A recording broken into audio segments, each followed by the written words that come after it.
Entenda de uma vez por todas as grandes diferenças que separam Paulo Freire de Olavo de Carvalho, principalmente no que concerne aos seus respectivos históricos de vida, obras, pensamentos e concepções de mundo. Depois disso, logo após o término deste vídeo, tire suas próprias conclusões. Meu nome é Antônio Artequilino e você está no canal Pensar com Arte.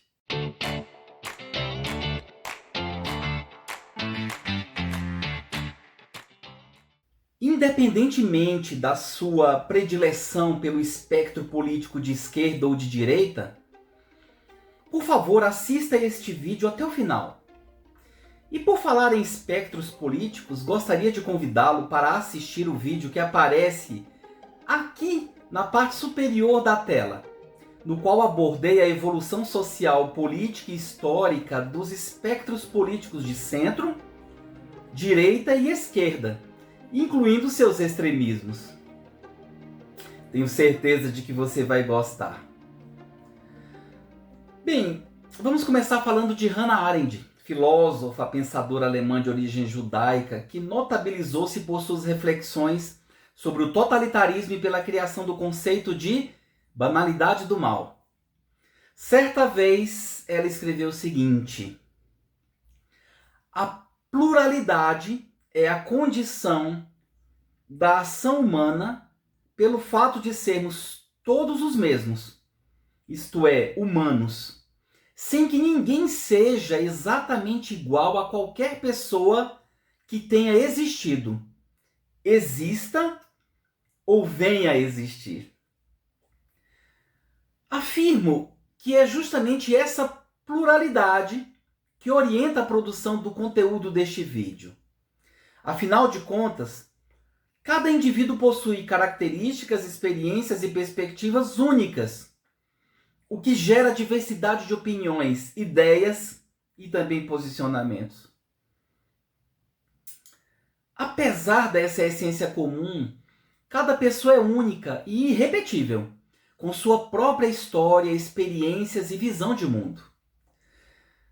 Portanto, meu amigo e minha amiga, sem a diversidade de opiniões e perspectivas, a ação humana seria limitada, seria incapaz de gerar novas ideias e também soluções. A interação e o diálogo entre diferentes pontos de vista são essenciais para a construção do conhecimento. Por isso, hoje vamos falar das peculiaridades de dois brasileiros, os quais já faleceram, mas continuam vivos na memória nacional e nas discussões da atualidade. Vamos começar falando de Paulo Freire. Ele é o patrono da educação brasileira e seu método de ensino é referência mundial, sendo enormemente respeitado em instituições de ensino renomadas no mundo inteiro, incluindo a Universidade de Harvard, a qual tive a felicidade de visitar no ano de 2023 e pude constatar pessoalmente esse fato. Entretanto, quem foi Paulo Freire? Foi um brasileiro, um renomado educador e filósofo, conhecido por sua Pedagogia do Oprimido, uma obra que revolucionou a educação ao defender uma abordagem libertadora e dialógica. Ele nasceu em 19 de setembro de 1921 e faleceu no dia 2 de maio de 1997, deixando um legado muito significativo para a educação, no Brasil e no mundo. Sua trajetória profissional e acadêmica são elogiáveis em todos os sentidos. Ele graduou-se pela Faculdade de Direito de Recife. Foi professor de língua portuguesa do Colégio Oswaldo Cruz, diretor do setor de Educação e Cultura do SESI, Serviço Social da Indústria, e fundou o Instituto Capibaribe. Paulo Freire foi também professor de História e Filosofia da Educação na Universidade do Recife. Lecionou em Harvard, Estados Unidos, na Universidade Estadual de Campinas, Unicamp, e na Pontifícia Universidade Católica de São Paulo, a PUC São Paulo. Foi consultor especial do Departamento de Educação do Conselho Mundial das Igrejas, em Genebra, Suíça. E junto a vários governos do Hemisfério Sul, principalmente na África, onde atuou, com destaque para Guiné-Bissau. Enquanto secretário de Educação no município de São Paulo, fez um grande esforço na implementação de movimentos de alfabetização, de revisão curricular e na recuperação salarial dos professores. Paulo Freire lutou para erguer os pilares de uma educação crítica e autônoma, motivo pelo qual foi perseguido e exilado pela execrável ditadura militar instalada no Brasil em 1964 e que perdurou até o ano de 1985. Vale acrescentar que sua metodologia dialógica foi considerada perigosa e subversiva pelo regime militar, que perseguiu opositores, censurou a imprensa e promoveu prisões arbitrárias, além de práticas de tortura, incluindo inúmeros assassinatos e desaparecimentos. Por oportuno, como é triste e desolador ver nos dias de hoje pessoas que levantam cartazes e faixas em defesa da infame ditadura militar que governou o Brasil nesse período de 64 a 85. E ainda pior, não são poucos os tolos, incautos e ignorantes que postulam a derrubada da democracia em favor do estabelecimento de um regime de exceção. Contudo, voltando a Paulo Freire, devo enfatizar que suas pesquisas e trabalhos renderam a ele um grande reconhecimento. Em outras palavras, Paulo Freire possui títulos de doutor honoris causa de diversas universidades. Ao todo, são 41 instituições, entre elas Harvard, Cambridge e Oxford. Em 1986, recebeu o prêmio da Unesco de Educação para a Paz. Na realidade, o reconhecimento internacional de Paulo Freire é absolutamente incontestável e fez dele o autor brasileiro mais citado em pesquisas acadêmicas no mundo inteiro. E agora, pasmem, Paulo Freire é um dos 3 pensadores mais citados em pesquisas acadêmicas em nível mundial, ficando atrás apenas do alemão Karl Marx e do francês Michel Foucault. Inegavelmente, a influência de Paulo Freire é notável em universidades e instituições de pesquisa ao redor do mundo, com destaque para seu trabalho na área da educação popular e na pedagogia crítica. No entanto, como é assustador constatar o quanto Paulo Freire é injustiçado no Brasil atual, sendo alvo de mentiras, difamações, ataques oportunistas, polêmicas infundadas e graves distorções do seu pensamento e da sua história de vida. Não são poucos os grupos políticos mesquinhos, mal intencionados e irresponsáveis que, de todas as formas, tentam macular a vida, o pensamento, o legado e a obra de Paulo Freire. É uma grande irresponsabilidade, uma inconsequência abominável. Sim, tivemos inclusive um ministro da Educação, o qual, diga-se de passagem, mal sabia escrever em nível ortográfico elementar, ou seja, promover a escrita correta das palavras seguindo as regras da ortografia da língua portuguesa.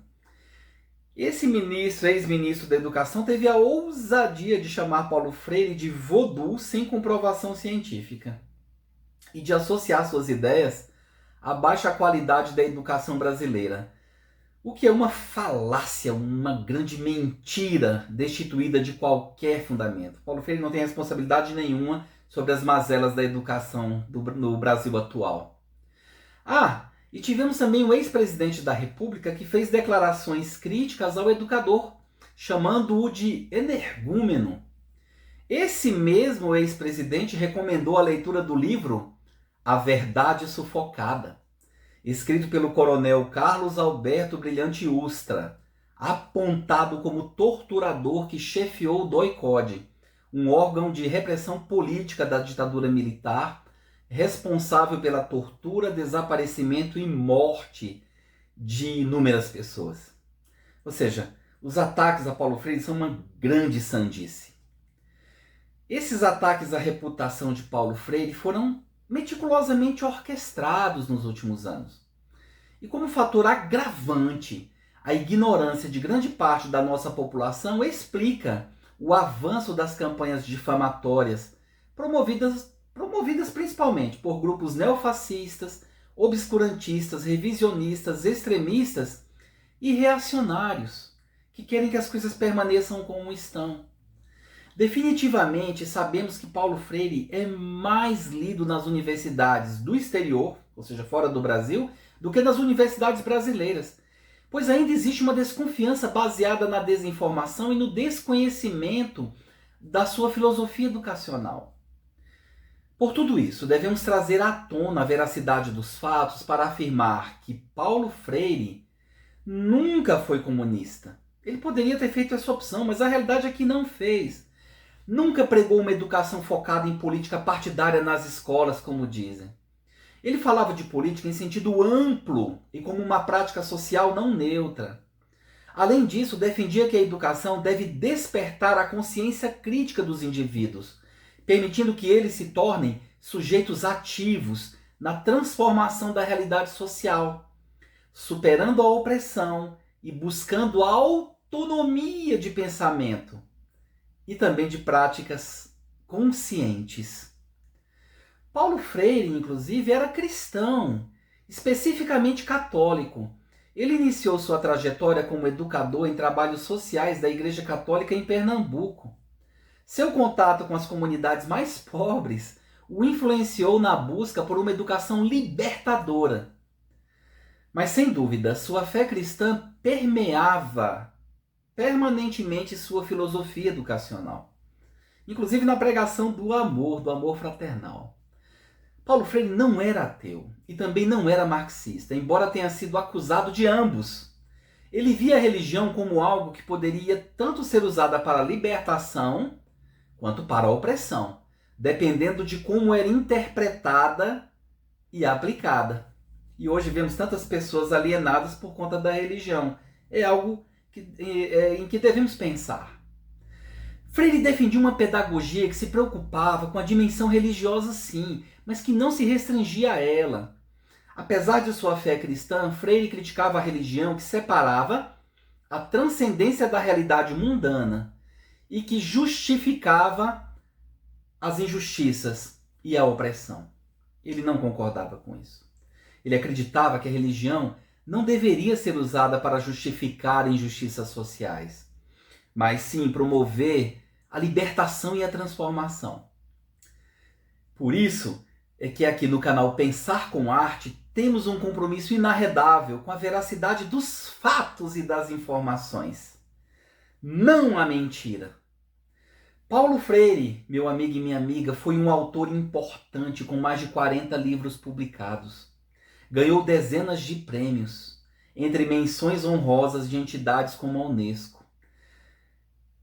Por falar na sua grande obra, e foram mais de 40 livros escritos, quero citar pelo menos algumas. Primeiro, o livro Educação como Prática da Liberdade, de 1967. Nessa obra, ele explorou a relação entre educação, conscientização e inclusão social, buscando uma educação que combata firmemente a exclusão.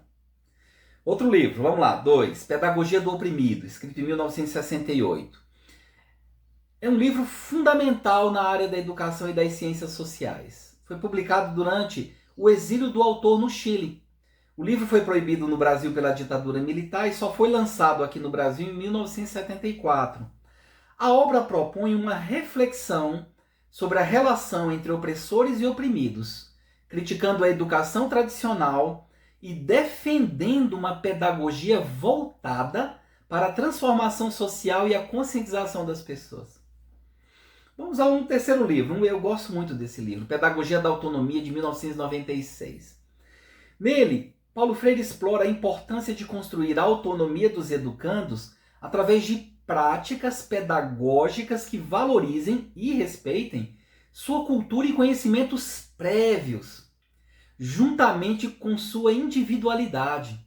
O livro, dividido em 3 capítulos, aborda a relação entre ensinar e aprender, a importância da ética crítica, da competência científica e do amor autêntico no processo educativo, sempre com foco na liberdade e na autenticidade dos sujeitos. Vou citar um 4º livro, também muito importante, Cartas à Guiné-Bissau, de 1975.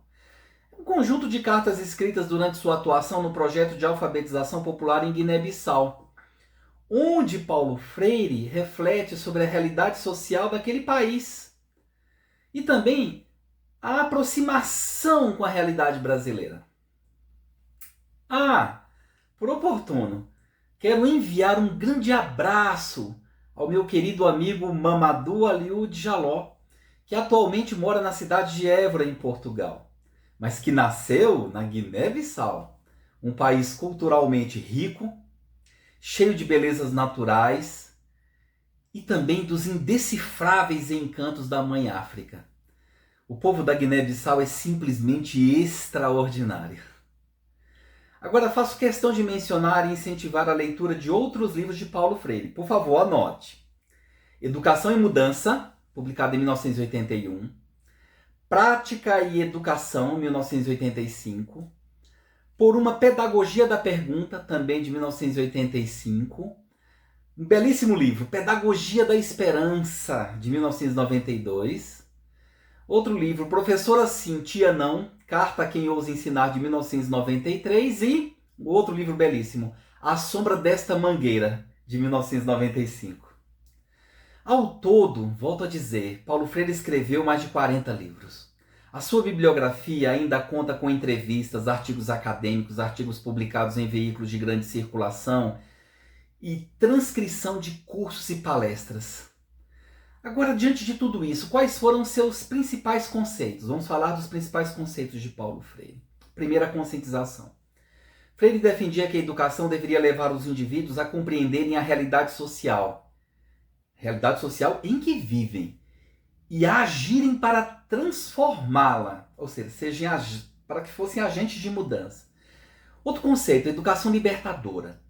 Ou seja, uma educação que liberta os indivíduos do silêncio opressor e os capacita a pensar criticamente e a agir em busca dos seus direitos.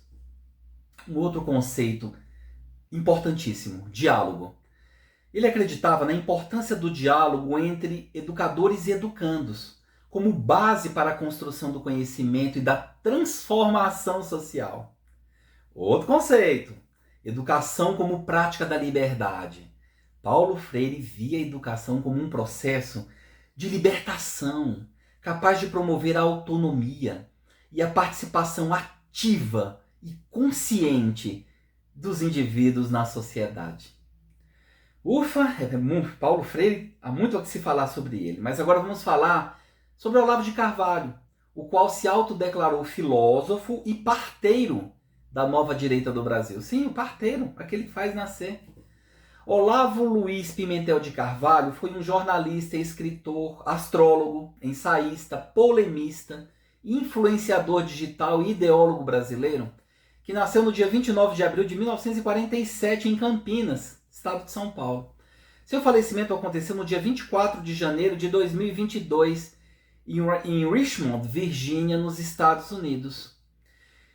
No ano de 1966, com apenas 19 anos, ele filiou-se ao Partido Comunista, devido ao seu interesse precoce por política. Em 1968, aos 21 anos, abandonou sua filiação ao comunismo, mas continuou sendo opositor do regime militar.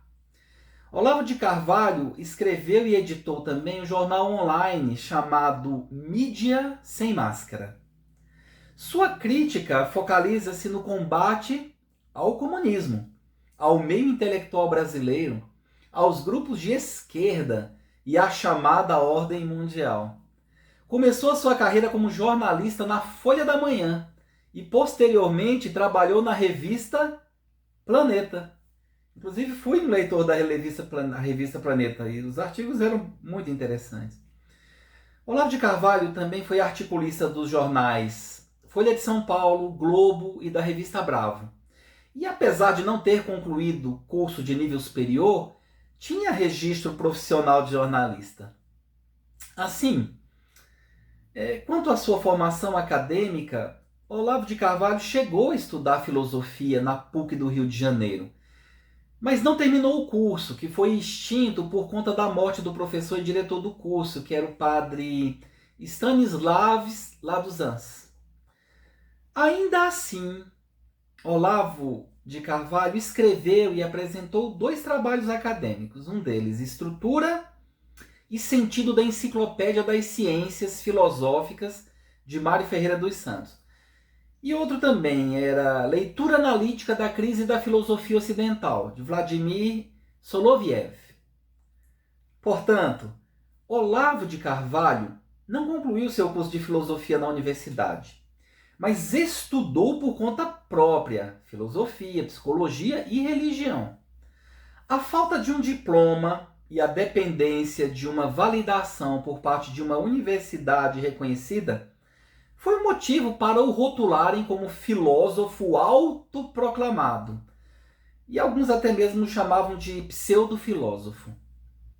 Olavo de Carvalho optou, em contraponto às atividades jornalísticas, pelo estudo da filosofia, mas fez isso de forma autodidata. Estudou religiões comparadas e astrologia tradicional. Atuou como astrólogo e criou uma leitura astrológica própria, chamada astrocaracteriologia. Em 1979, Olavo de Carvalho alugou um sobrado e fundou a Escola de Astrologia Júpiter, em parceria com Marilou Simonsen, filha de Mário Wallace Simonsen, um dos sócios da Panair, uma empresa de aviação. A escola durou até 1980, quando foram despejados por falta de pagamento do aluguel. Ou seja, ele enfrentou muitas adversidades. Católico na infância, frequentou as missas nos dias de domingo, principalmente no Brás. Converteu-se ao islamismo em 1980 e mais adiante voltou a ser cristão. Estudou artes liberais e modelo de iniciação aos estudos superiores medievais. Elaborou apostilas e atuou também como professor em aulas particulares. Agora, uma das principais ideias de Olavo de Carvalho é a de que a consciência do indivíduo deve ser preservada do coletivismo representado pelo Estado, pelas instituições e meios de comunicação, ou qualquer grupo de opinião. Além disso, Olavo de Carvalho defendia um conjunto de ideias que podem ser resumidas como um conservadorismo crítico e principalmente anticomunista, com forte influência da filosofia e também do esoterismo. Ele criticava o que via como revolução cultural, inclusive fazia muitas menções à revolução cultural marxista. Falava também da doutrinação ideológica no ensino e a democracia doente do Brasil, marcada por um suposto predomínio da esquerda. Olavo publicou dezenas de livros, porém suas principais obras foram as seguintes, preste atenção. Ele escreveu Aristóteles em Nova Perspectiva, Introdução à Teoria dos 4 Discursos, publicado em 1996. Esse livro aborda a teoria dos 4 discursos desenvolvida a partir da filosofia de Aristóteles e refere-se a 4 modalidades distintas do discurso. Vamos lá: poético, retórico, dialético e lógico, analítico. Cada um desses discursos possui uma intenção diferente e está relacionado à busca pela verdade e ao uso da palavra. Ele fez um estudo bastante significativo nesse sentido. O segundo livro, O Imbecil Coletivo, Verdades Inculturais Brasileiras, de 96, é um livro que possui como principal conjunto argumentativo a crítica aos intelectuais e formadores de opinião pública no Brasil. Ele criticou com muita ênfase. Vamos à terceira obra, O Mínimo que Você Precisa Saber para Não Ser um Idiota, de 2018. É um livro organizado pelo jornalista brasileiro Felipe Moura Brasil, que consiste em uma coletânea de 193 artigos e ensaios escritos por Olavo de Carvalho entre 1997 e 2013. Os temas abrangem da juventude à maturidade, da economia à cultura, da ciência à religião, da militância à vocação, do regime militar ao petismo de Lula e Dilma, dos governos de George W. Bush ao de Barack Obama, críticas sobre o cotidiano dos brasileiros e muitos outros assuntos. Então esses, na minha modesta opinião, foram os principais livros de Olavo.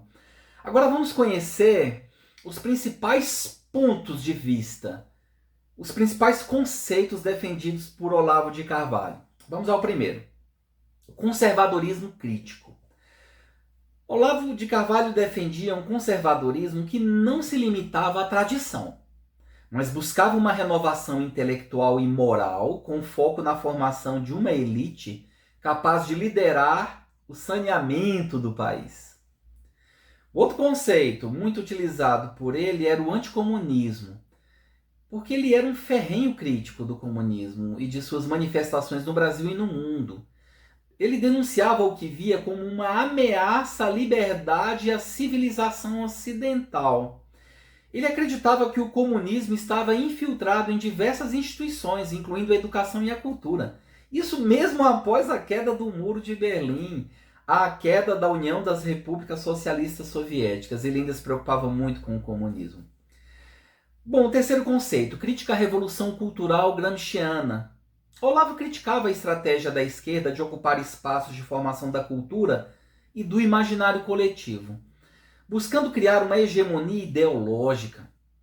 Ele defendia que a direita precisava responder a essa ocupação com uma contraofensiva cultural.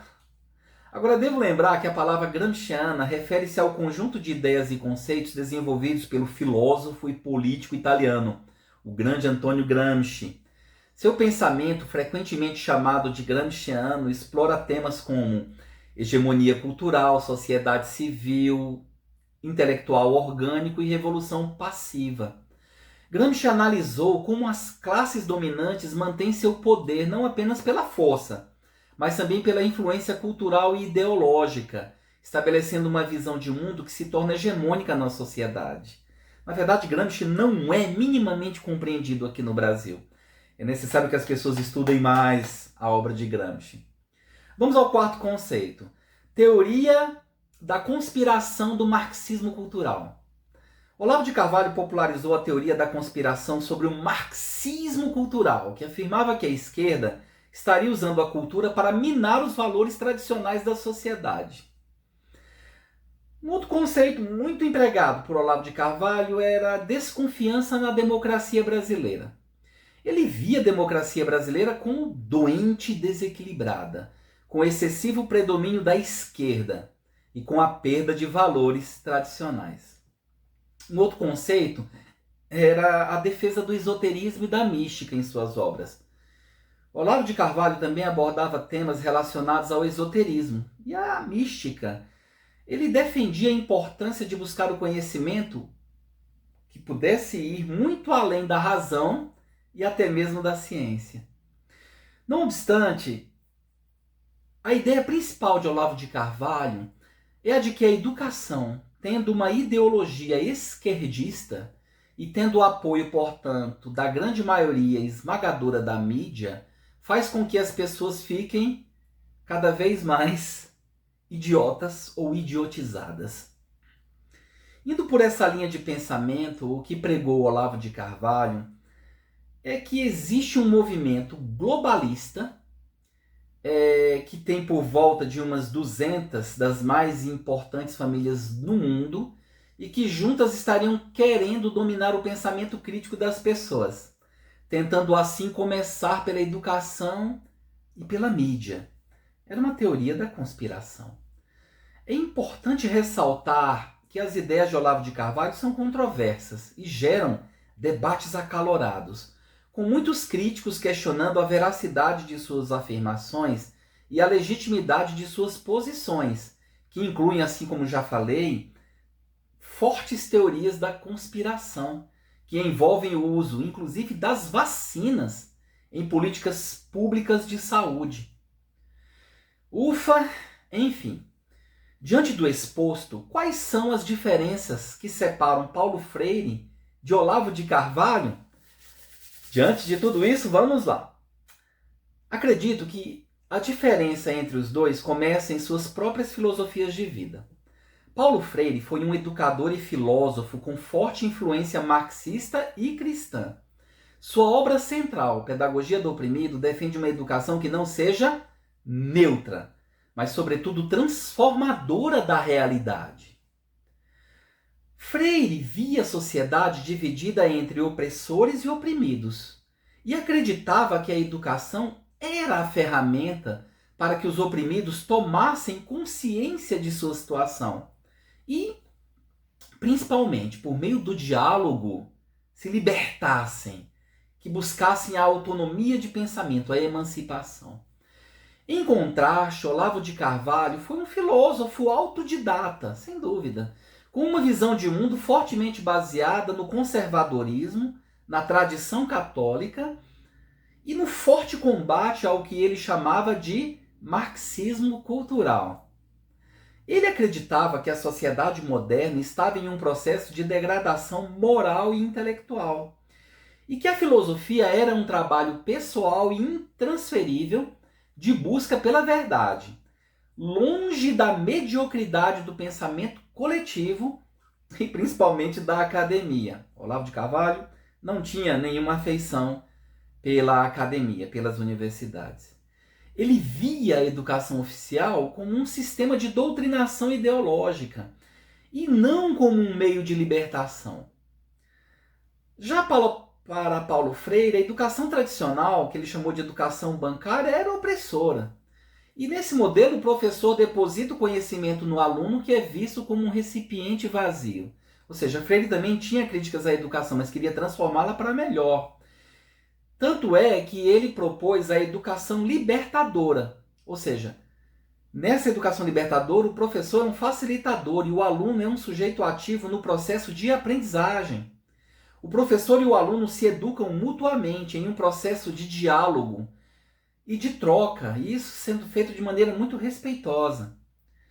Agora, Olavo de Carvalho também criticava o que considerava a doutrinação em sala de aula, especialmente o que ele via como a imposição de uma visão de esquerda. Ele defendia um modelo de educação focado no desenvolvimento do indivíduo, na busca pela verdade e no conhecimento da tradição filosófica.